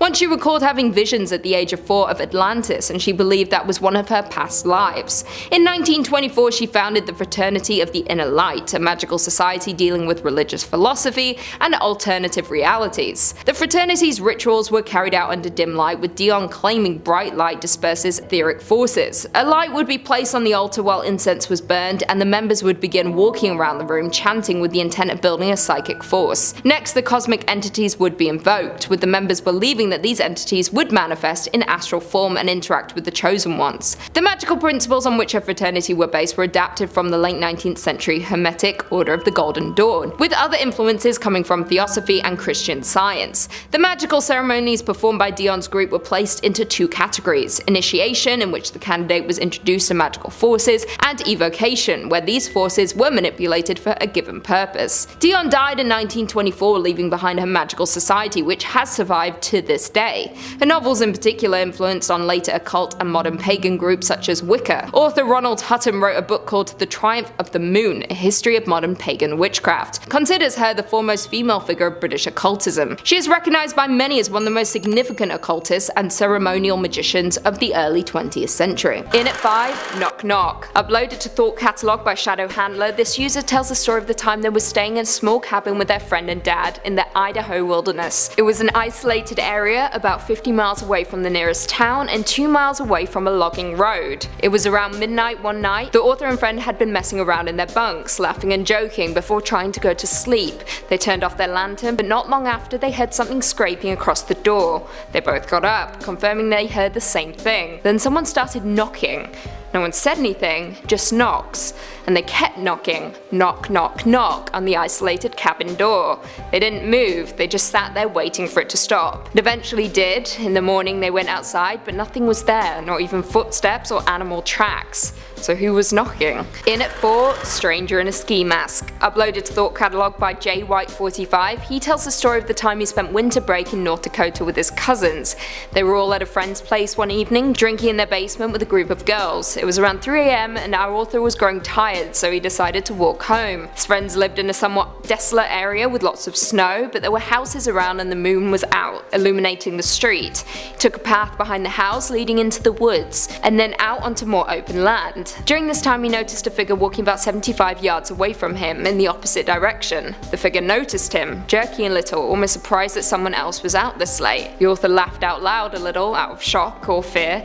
He wasn't really sure. The stranger, however, just stood there, staring. He had a full ski mask on and was well built. He didn't say anything, but just stood there. Staring, our author turned, freaked out by the stranger, and started walking as fast as he could home. Number 5 on this list is the Midnight Town. A hiker in the deep woods came upon what looked to be a small gathering or town at midnight where there really shouldn't have been one. Thought Catalog says, I go hiking in the woods that permeate my town, sometimes so late that I get to see the sun rise out there. The strangest thing that I ever saw was what I could only describe as a shanty town that was built up seemingly overnight deep into the woods. Simple little hovels made of scrap metal and bed sheets and a small fire pit that somebody had made out of an old tire with the fire still burning. But that wasn't the weirdest part. The weird part was that this was well past midnight when I found this place and it was quiet as a grave. There was no one there. Someone made the trouble of getting a fire going and then left it. From the look of it, this place could hold about a dozen or so people, and yet there was nothing there but the fire they abandoned and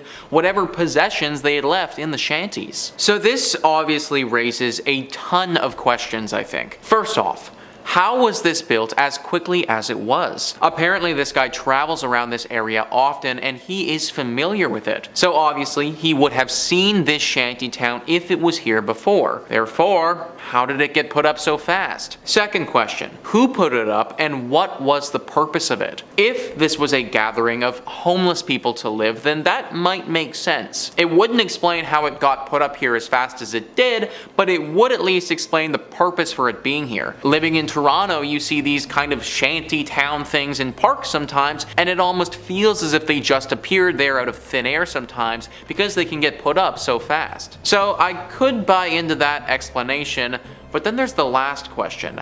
And the one that makes all of this not make any sense. Where are the people now? If this was a town for the homeless, then one would imagine that they would still be there. They aren't there now, so where are they? Could they have stepped away for a little while? Unlikely, considering the fire is still going, and that would have been 12 odd people all going to one place at once, leaving their makeshift home. No. If I was to wager a guess, then what he stumbled onto was some sort of ritualistic sacrifice thing. They performed their ceremony and then they left. Or maybe they got transported to another realm or something like that, and that's why they aren't there now. None of the more realistic explanations make any sense, so I would wager that it's something like that. Number 4 on this list is the figure. I think moral of this video, if you could take away one thing, is to not go hiking at nighttime. One hiker learned his lesson in this next story. Thought Catalog says,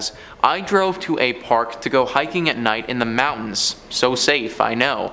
And I hadn't even turned off my car and I already felt like I was being watched. There weren't any cars around, so I thought maybe it was just me being paranoid for some reason. But for some reason, I look to my right and I see this weird looking humanoid shape on top of the little bump hill about 50 feet away. At first, I thought it was a weirdly shaped tree until I saw the arms move.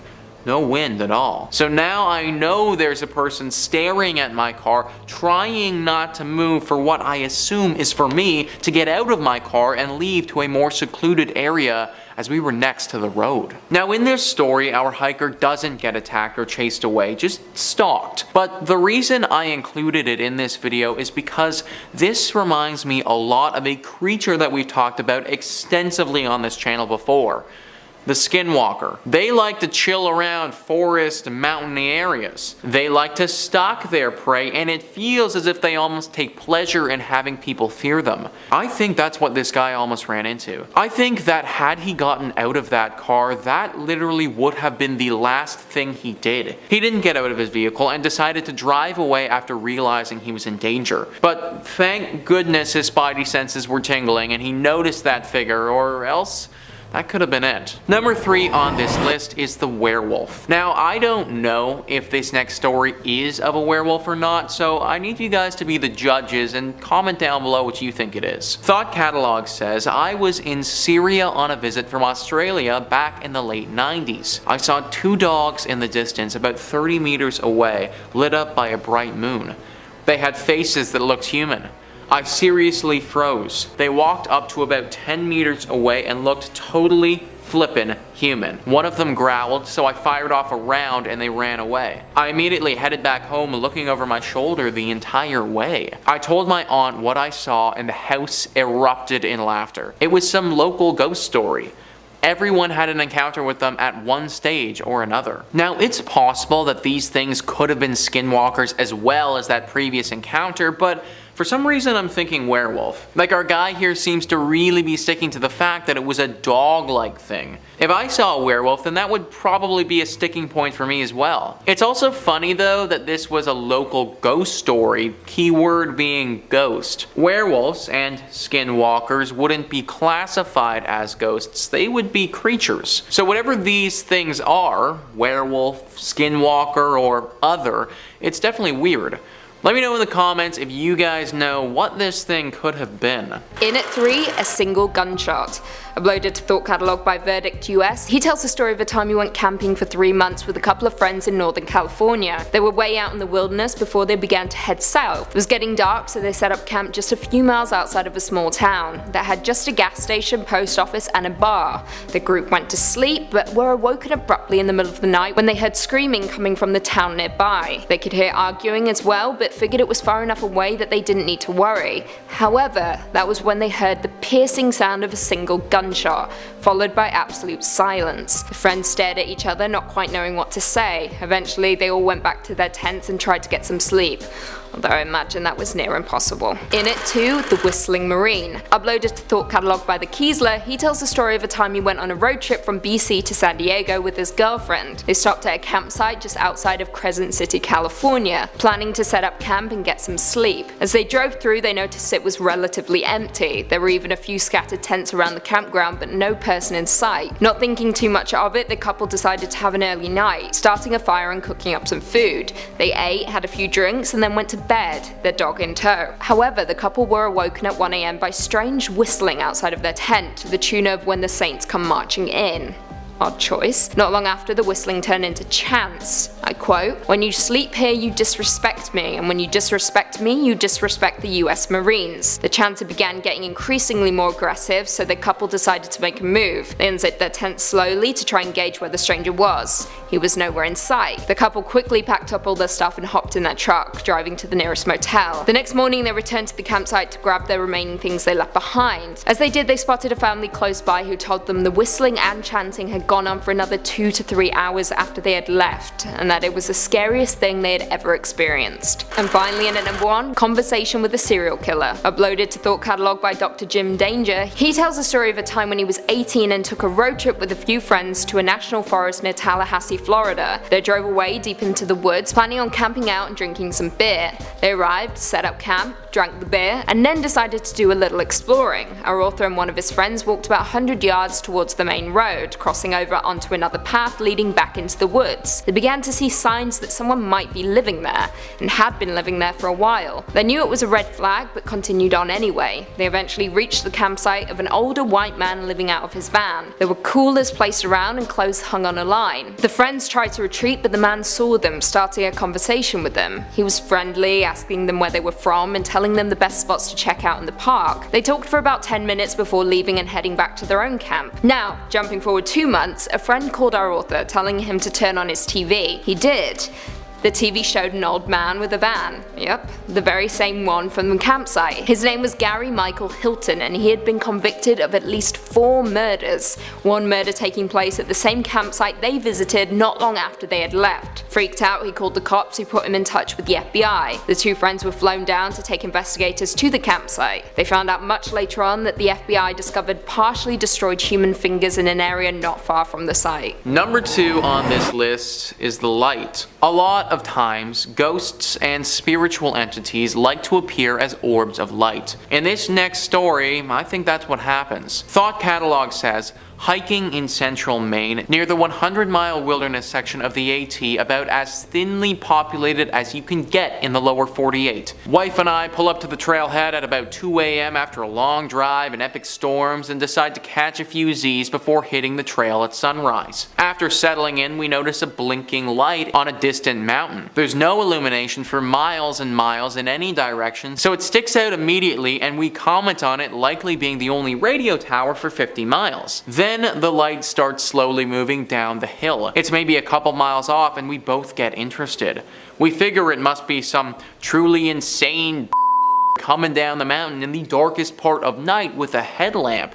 And the blinking is when a tree obscures line of sight. It keeps coming and picks up speed, and at this point we start to make casual jokes that it's coming right towards us. I can't remember how long we had the car's lights off, but at this point we turn them back on as we're starting to feel a little creepy. We watch the light come down the hill, covering the couple miles in a minute, maybe 2. Then it's right outside, about 20 feet off the ground and blinking. We grab a flashlight to try to see what it is, but can see nothing. It's just a blinking light about the brightness of a dim street light appearing every few seconds. It hovers there for around 20 minutes, then was suddenly gone. Now I can't say for sure, but I bet that light was a spirit, and that spirit was trying to warn these people about something. Maybe that hill or mountain they were near, maybe something's not quite right about that place, and this spirit was telling them to stay away. Either that, or it was getting angry at them for being there. Whatever way you spin it though, I think our friends needed to get out of there. And number 1 on this list is the body.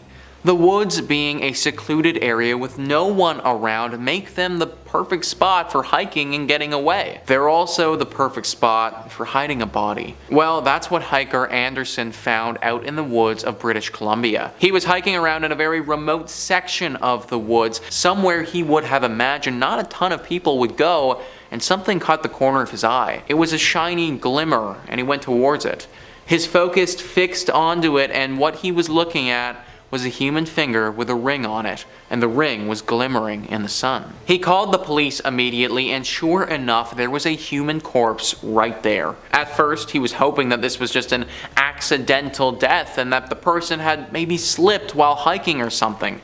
But that wasn't the case. Foul play was definitely involved after the coroner had a look at it, which means that Anderson found the body of a murder victim, which then also means that the area he was hiking in, for all he knows, could have been the hunting grounds for this killer. Obviously, that tainted the entire area for him, and he never went hiking in that spot again. Number 5, the fog ghosts of Yellowstone National Park. Now, those of you who have watched me before know that I love a good ghost story or spotting, and I'm thrilled to kick off today with this one. Ghostly figures like to appear in the park when the weather turns cold, especially when temperatures can plummet to like minus 30 degrees. As someone who has been in a cold room that was occupied by ghosts before, and has also experienced being in temperatures around minus 40, I can both validate validate the statement and shiver at the memory. Our first ghostie is Maddie Culver, a sweet lady who passed during birth on March 2nd of 1989 at the now gone Firehole Hotel, once located several miles north of the Old Faithful Inn, and nervously flutters about, heartbroken over not living to see her offspring grow up. When Mrs. Culver died, the hotel's grounds were too frozen to dig her a grave, so Maddie's body was placed in 2 pickle barrels and buried in a snowdrift until spring thaw. Poor thing. Today, not far from her grave, is Dead Maiden Spring, which seems kind of fitting in a morbid way. According to Lee Whittlesley, a park historian, the grave is later fenced and maintained by the wife of a park concessionaire, and Maddie's young daughter was sent to live with relatives. We also have L.R. Piper, a cashier from the First National Bank of St. Mary's, Ohio, who on July 30th of 1890 stepped out of the now gone Fountain Hotel to enjoy a after-dinner cigar and vanished. Well, if we needed an additional public service announcement that cigars can be bad for your health, there it is. U.S. Army troops stationed in Yellowstone at the time searched for a month for Piper, and his brother-in-law spent the month of September that year looking for him. At one point, he even slept under the stars, hoping that coyote howls would lead him to Piper's remains. It's believed that Piper walked out into the night and inadvertently stumbled into one of the many hot springs that are located nearby. 2 of the hot springs there, Gentian Pool and Deep Blue Geyser, are very large and very deep, and it's believed that a search of them might yield his petrified bones.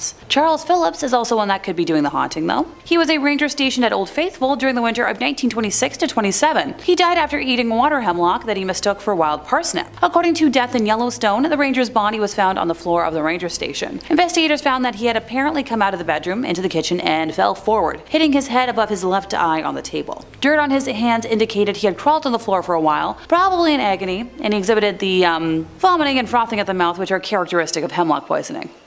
Delicious! Number 4, a ghost dog. Mo Luttrell has been a ranger in the USFS for almost 15 years, but this scary story took place during his 3rd year of employment. His station was getting calls about a lone wolf with a collar on hanging around campsites, which he found weird since wolves aren't known to be in the area, but when you work in the field long enough you start to realize anything's possible apparently. Thankfully, no calls had mentioned violent behavior from the animal. So Mo departed from the station around noon to check out the places that the wolf had been sighted, and wandered around for about 3 hours until he took a break for water. When he was getting ready to go again, the wolf, appeared about 20 feet away, trotting near the tree line. It seemed friendly and had the collar, so Mo whistled to it and it bounded over to him. And once the creature got closer, he quickly realized it was just a big dog and not a wolf. And they lived happily ever after. Okay, you should know better than that. Mo radioed in and reported that he had the dog with him, but just as he said those words, the dog took off. He chased the dog through the forest for at least 5 minutes before it slowed down near a rock bed / creek area and started pacing around a spot. Mo got closer and noticed the overgrowth had almost disguised what appeared to be bones. He called it in immediately, and another team was sent to recover the remains.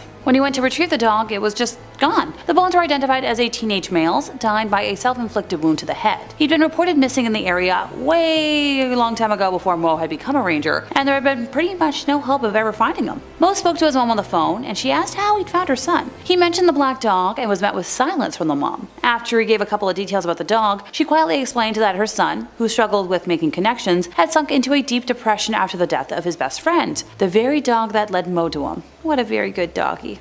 Pardon me, I think I have tears in my eyes.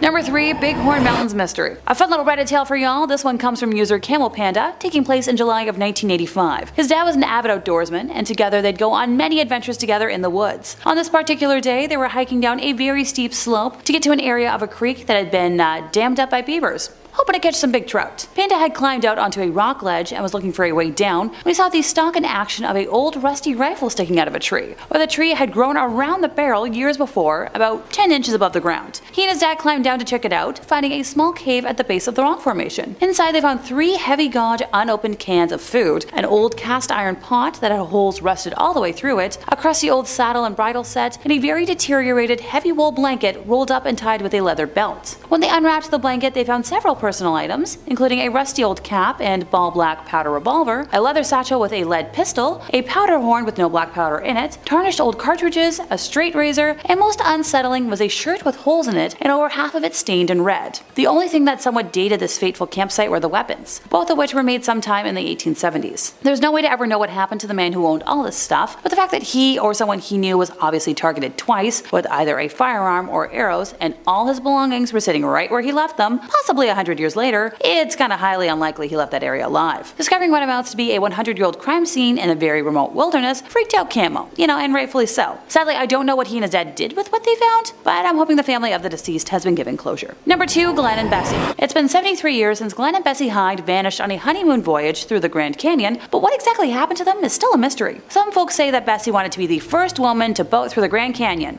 and she almost made it. Bessie and Glenn were honeymooning in northern Arizona at the Grand Canyon when they vanished. They were traveling down the Colorado River by scow in October of 1928, and for reference, since I didn't know this before, a scow is a flat-bottomed boat with sloping ends that was a lighter option for those wanting to, explore. Glenn had run tough rivers before, but Bessie was a, relatively boating newbie. The couple ran across other boaters a few weeks before their disappearance, who said they got the feeling that Bessie wanted to turn back, but Glenn was pushing her on, determined. If they completed the trip successfully, they could go on a paid lecture tour. So this trip was more than just fun, there was actually money at stake. Cut to several months later, the Hyde's boat was discovered that winter, seemingly undisturbed. It was upright and full of supplies, but the couple was gone. Now there are many theories about what happened to the Hydes. Did they disembark and try a too difficult side hike? Did they have an argument that turned violent? Or were they abducted? There are conflicting reports about what happened to them, and more than one Bessie Hyde sighting in the years that followed. A massive search made national headlines, but never turned up a trace of the pair. So, did they abandon the scow and attempt the brutal hike out to the rim? A former whitewater guide who has recited the Hyde legend for years has actually written a book about the disappearance, called Sunk Without a Sound, The Tragic Colorado River Honeymoon of Glenn and Bessie Hyde. It's by writer Brad Dimmock, and is one of 2 recent books about the mystery. A veteran of over more than 25 years as a boatman on the Colorado River, Brad has also worked as a commercial guide on major rivers from Alaska to Tanzania. With his fellow boatman Jerry Ledbetter, Brad built a replica of the Hyde's heavy wooden scow, a boxy boat, then common to the Northwest, that is said to resemble a floating coffin. So that's not ominous at all. In 1996, the duo launched themselves onto the river to find out what really happened to the Hydes. From historical documents, the writers found that Glenn's plan was that,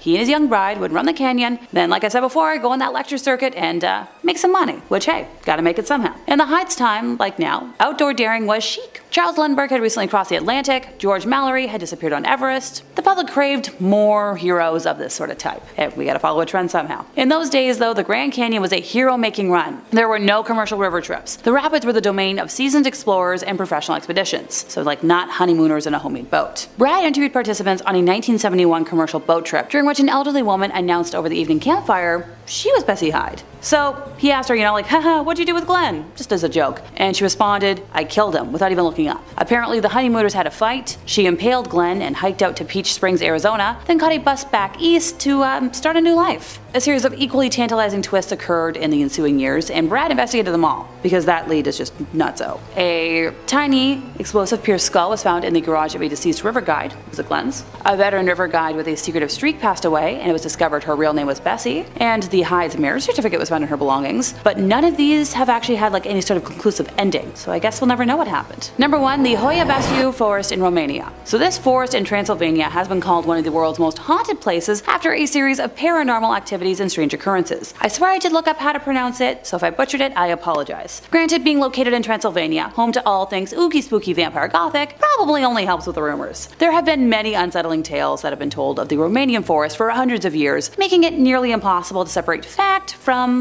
fiction. Located in northwestern Romania, it's known as the Bermuda Triangle of Romania, since strange occurrences are said to have occurred here. Kind of like a shepherd who's said to have disappeared with a flock of 200 sheep, and a young girl who disappeared only to emerge 5 years later without having aged. However, one of the strangest events that ever happened in the forest comes from the tale of a woman who disappeared with a 15th century coin in her pocket. After a significant amount of time had passed, the woman returned, as if no time had passed, with the same coin. Its reputation as a home for the paranormal and alien encounters is heightened by its eerie atmosphere of twisted skeletal trees that span across 700 acres. This was due to the reported UFO sightings that were famously photographed in the 1960s by biologist Alexandru Sift, which showed flying objects and gave the forest a reputation as a place for strange and unexplainable events. Even the forest trees themselves hold an enigma, as these 200-year-old trees seem to be young, and most of them are twisted at the trunk or unusual in shape. Most of the paranormal activity seems to be concentrated in that particular part of the forest, which is free of vegetation and formed into a perfect circle. The soil of this vegetation-free area has been tested, and no anomalies were found that would prevent the growth of any plant life. Visitors often report feeling intense feelings of anxiety and the feeling of being constantly watched. As the forest's website warns, and locals tend to stay away because they fear that if they enter, they will never find their way out. There are many first-hand reports from people who visited the forest and left with strange symptoms which ranged from a mild case of unease to physical symptoms such as severe rashes, headaches, and even burns. Number 5, Elfin Forest in California. Same coin. Its reputation as a home for the paranormal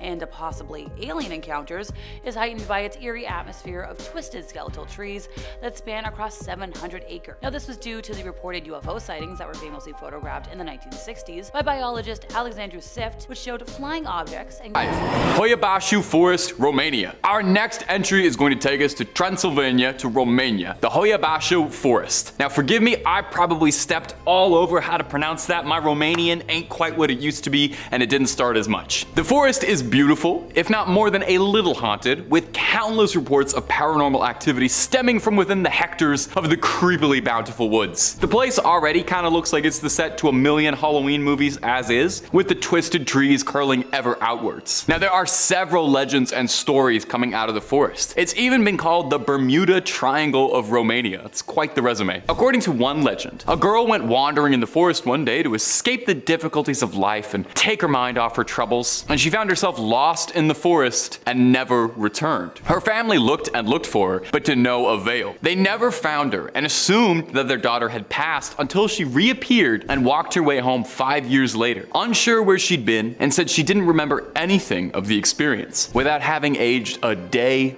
on her. Well, time forest over there. A shepherd and his flock of over 200 sheep were said to have vanished without a single trace, not even a hoof print. And there's a woman who went wandering through the forest and came back and discovered she had a 19th century coin in her pocket. In the 1960s, biologist Alexandru Sift photographed a strange object he saw above the sky of the Hoia baciu Forest, which would gain notoriety as a UFO sighting. What I'm trying to get across with the Hoia baciu Forest here is that it is a real cosmic gumbo of scary stuff. What wasn't happening here that was supernatural? I think you guys need to go, I don't know, check the soil or something. There's definitely something in the dirt there causing all those hauntings. And if you're looking for way more stories of haunted forests or really just about anything scary, Top 5 Scary has all of that and then some. If it's freaky, we've done a video or two on it. So hit that little subscribe button. Please ring that bell if you're feeling so kind. But, and I know this is a big ask, do that at the end of this video, okay? Because I got way more haunted forests coming up for you literally right this second. Right now. Number 4, Highgate Cemetery. If you stroll through Highgate Cemetery, there's a good chance you'll run into someone famous. The beloved novelist Douglas Adams, the beloved novelist Karl Marx is also an author of sorts, or perhaps you'll run into the Highgate Vampire, or one of the witches and spirits that are said to live within this hallowed plot. Highgate Cemetery was raised in the early 1800s, when the city's population was topping the 1 million mark and not slowing down anytime soon, even with a rising number of dead. A lot of dead. Undertakers would cram graves between shops and taverns, shallow graves hastily covered with lime. It got so bad that undertakers would dress as clergymen so that they could carry out dead in secret, illegal ceremonies. Imagine being part of an illegal street burial, and that's happening as late as the 1830s. That is insane. With the stench and disease filling up the streets, Parliament had to move to put all the dead somewhere because just in between the Tesco wasn't really doing it for anybody. And in the 1830s, they passed an expansion project to add 7 cemeteries into the city of London, with Highgate being exalted as the most luxurious one. Anybody who's anybody wanted to be decomposing in Highgate. Highgate found a surge of new excitement and energy in the 70s when it became a popular site for horror movie film sets. I mean, look at the place, it looks very scary. It eventually meant that the place got an unexpected boost from paranormal hunters who wanted to come check out what was going on there, and legends of the Highgate Vampire became common through the 70s. He was said to be a Romanian nobleman from the Middle Ages, and his coffin was brought to England from Europe in the 18th century, and his followers bought him a house in the West End. I don't know about a wealthy Romanian nobleman having followers that buy houses for a dead man. That does seem a bit suspicious. Allegedly now, his followers performed a ritual to bring him back, and now if you believe those legends, he can be seen as a tall, dark figure that glides through the cemetery. Is he out there? You'd have to book a ticket to Highgate, because I'm not looking to find out anytime soon. Unless Top 5 Scary wants to pay for my trip, and then we can talk. We'll talk about that after we're finished filming, okay? Number 3, the ghosts of Yellowstone at the time searched for a month for Piper, and his brother-in-law spent the month of September that year looking for him. And at one point, he even slept under the stars, hoping that, the coyote howls would help him Fine search of them might yield the petrified bones. Charles Phillips is also somebody that could be doing the haunting and the noisies. He was a ranger stationed at Old Faithful during the winter of 1926 to 27 and passed after eating water hemlock, which he took for wild parsnip. According to Death in Yellowstone, the ranger's body was found on the floor of the ranger station. Investigators found that he had apparently come out of the bedroom into the kitchen and fell forward, hitting his head above his left eye on the table. Now, the dirt on his hands indicated that he had crawled on the floor for a while, probably in agony, and he exhibited the retching and frothing at the mouth, which are characteristics of hemlock poisoning. Delicious. Number 2, Wychwood Forest in the United Kingdom. So more than a few visitors to Wychwood Forest, a former royal hunting ground, have reported feeling invisible hands touch their shoulders or hearing the thunder of invisible horses.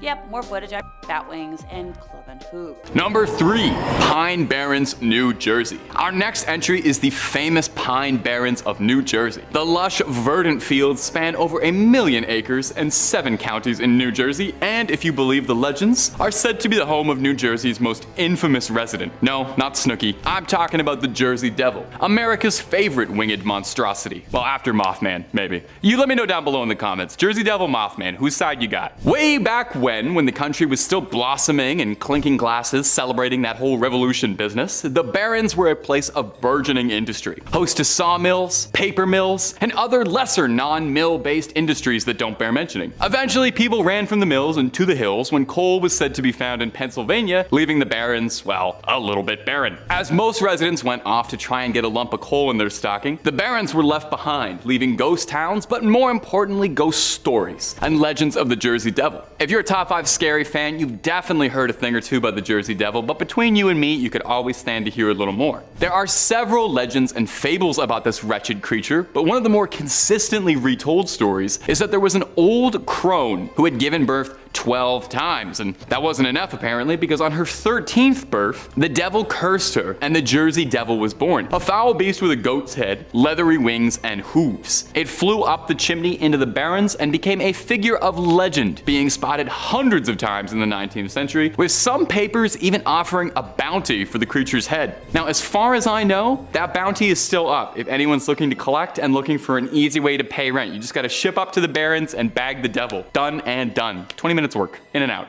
Number 2, Manchac Swamp. Okay, this one might be a slight cheat. I hear you guys raising your pitchforks and your torches saying, that's a swamp, that's not a forest. But what is a swamp if not a particularly marshy forest? They're all boreal ecosystems, okay? We are splitting hairs here. The point is that this one's haunted and there's trees around it. So I think that's enough to qualify it for a position on this list of cursed brush. New Orleans is filled to bursting with 2 things: the most wondrous advancements in soul food and gumbo on the planet, and ghost stories. There's a whole lot of voodoo to go around in Louisiana, and in Manchac they say there's the ghost of an old voodoo priestess named Julie White. The story of Julie White is an unnerving one. She was said to be a bit of a recluse and would sit on the porch of her swamp shack and spend the day cackling away. I gotta be honest, that sounds like the life. That sounds like the perfect life. Just sitting on a swamp listening to the crawdads sing, cackling and cursing nearby towns. Allegedly, she would predict the demise of nearby towns and their residents. She would sing twisted songs about her death,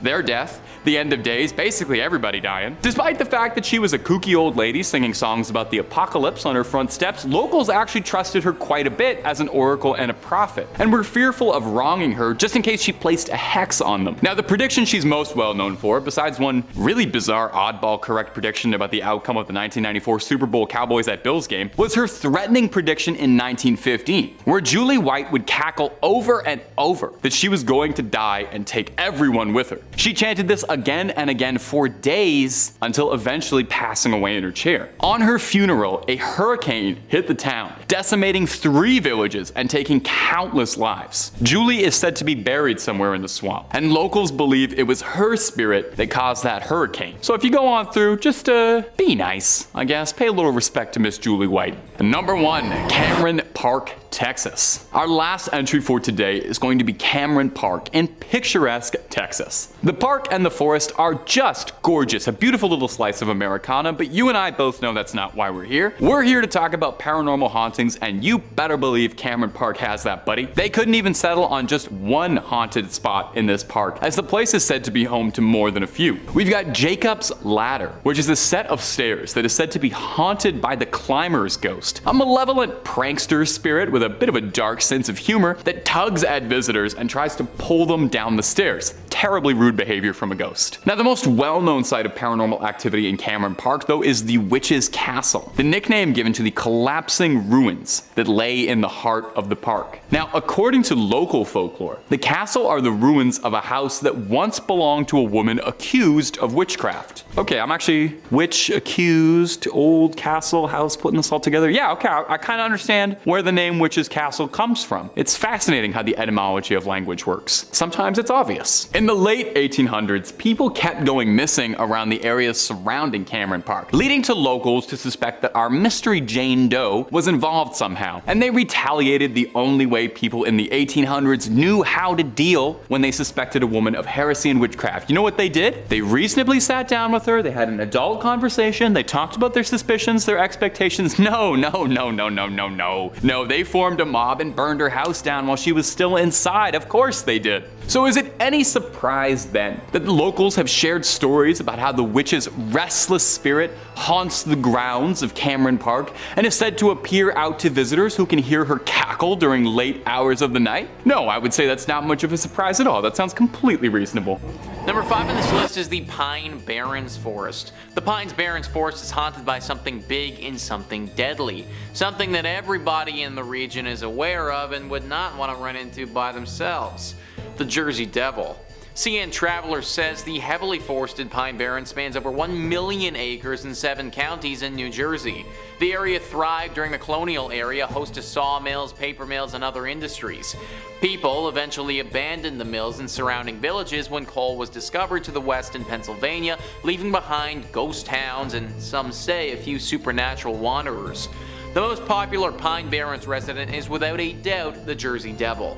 According to legend, the creature was born in 1735 to Deborah Leeds, her 13th child, with leathery wings, a goat's head, and hooves. It flew up the Leeds chimney and into the Barrens, and it's been killing livestock and creeping out South Jersey residents ever since. This is one of the most famous urban legends in America. It's been spotted by many people over the years and isn't something that you want to trifle with. Dogs have been killed and taken, livestock consistently gets targeted, and there have even been stories of a young child as well. Whatever the Jersey Devil is, it's not human. It's far more devilish and demonic-like than that of a human. It would take a lot of money before I considering going into this forest. Number 4 on this list is the Black Forest. Ever heard of the Brothers Grimm? 2 German academics who published folklore together, but were also reported to have been involved in some pretty paranormal stories. To get an idea of what I'm talking about, Matt Damon and Heath Ledger do a pretty good job playing them in the 2005 movie entitled The Brothers Grimm. Well, either way, this forest, the Black Forest, was the setting for a lot of their antics or stories that they would tell. Trip Savvy says, legend holds that it is haunted by werewolves, witches, and even the devil. The tale of Der Grossman is that of a tall, horribly disfigured man with bulging eyes and many arms. Bad children who entered the forest were made to confess their sins to him, and the worst children were never found again. The story of Die Gensmagda tells of a princess on her way to meet the prince in a faraway kingdom. But the maid accompanying her had ill intentions and forced the young princess to trade places with her. The maid took her magical steed, a talking horse called Falada, and when they arrived at the castle, the false princess had Falada killed to hide her misdeed and the real princess work as a goose girl.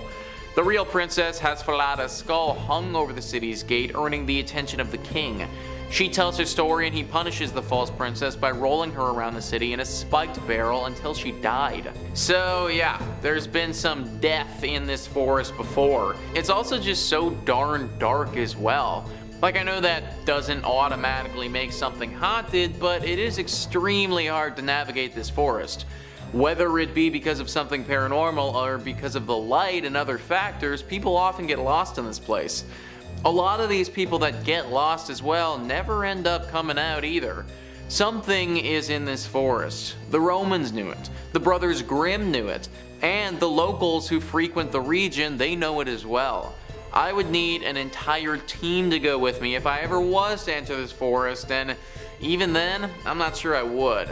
Number 3 on this list is Cameron Park, a park located in Texas that is quite beautiful if it weren't for the killer ghosts lurking within it. CN Traveler says, Waco's Cameron Park has several spots that are reported to be paranormal hot zones, including Jacob's Ladder, a treacherous set of stairs haunted by a grabbing ghost who tug on climbers' clothes to pull them down. But perhaps the most well-known site is the Witch's Castle, a name given to crumbling ruins found deep in the park. According to one story surrounding the castle, and there are many, the ruins are the former house of a woman suspected of witchcraft in the late 1800s. Waco residents blamed the woman after people began disappearing in the surrounding woods, so they formed a mob and burned down her house while she was still inside. Some people claim to see the witch's figure wandering through Cameron Park today, even chasing down some unlucky visitors. This is a cold-blooded killer. She will pull you off your climb and watch as you fall to your death. She loves to kill. She loves the feeling of hurting people. This is a ghost that needs to be stopped. I sure as heck am not going to be the one doing it, but some team, some group, some organization of some kind has got to get it together and go in there and deal with this. Whoever the real life Ghostbusters are, this is for you. Cameron Park should be a place where people go to experience nature, not get killed by an evil witch spirit. Number 2 on this list is Angelina National Forest. What once was a thriving area with great potential has turned into a ghost-filled zone with the paranormal. CN Traveler says, back in the early 1900s, Angelina National Forest was home to a thriving sawmill town of over 1,000 people. The mill was sadly a beacon for disaster, getting hit by a hurricane in 1911 and then by a fire in 1914. Residents soon abandoned the area, leaving behind a tiny ghost town. The abandoned site is eerie in and of itself, as ghost towns are, but rumors of the paranormal up that creepiness factor a few notches. Hikers have claimed to hear the disembodied screams of a young woman, a former resident of the town who was killed in a freak accident while visiting her boyfriend at the sawmill. A few people have even spotted her ghost wandering around the dilapidated mill. Something about abandoned sawmills is just uber creepy, folks. Especially when we have the ghost of a girl who was killed walking around it. This forest had potential. The whole area had potential. That potential was never realized though, and now it's a shell of what it could have been. Unless somebody goes in here and rids the area of the spirits that haunt it, this place will always be a sad reminder of the past. Just for the record though, I'm not going to be the person who does the paranormal cleansing. And finally, number 1 on this list is Freetown Fall River State Forest. This forest might not only be haunted by stuff of this planet, but could be haunted by creatures from other planets as well. CN Traveler says the Freetown State Forest sits smack dab in the Bridgewater Triangle, an area in southeastern Massachusetts swarming with paranormal activity, roaming specters, UFO encounters, and even Bigfoot sightings. Some believe that the forest's haunted history dates back to colonial times when settlers purchased the land, sacred burial grounds included, from the Wampanoag tribe. The transaction is said to have cursed the area, which has since been the site of satanic cult rituals and murders in the 1970s and 80s, as well as comparatively innocuous poltergeist and fireball sightings more recently. We literally have everything here, guys. Werewolves, satanic cults, murders, sacrifices, ancient burial grounds, and to top it all off, we got UFO sightings. This place is messed up. Sometimes there's just an area that for whatever reason attracts the evil and paranormal entities of the world. I'm pretty sure that's what we have here, and that's why I'm not going in by myself anytime soon.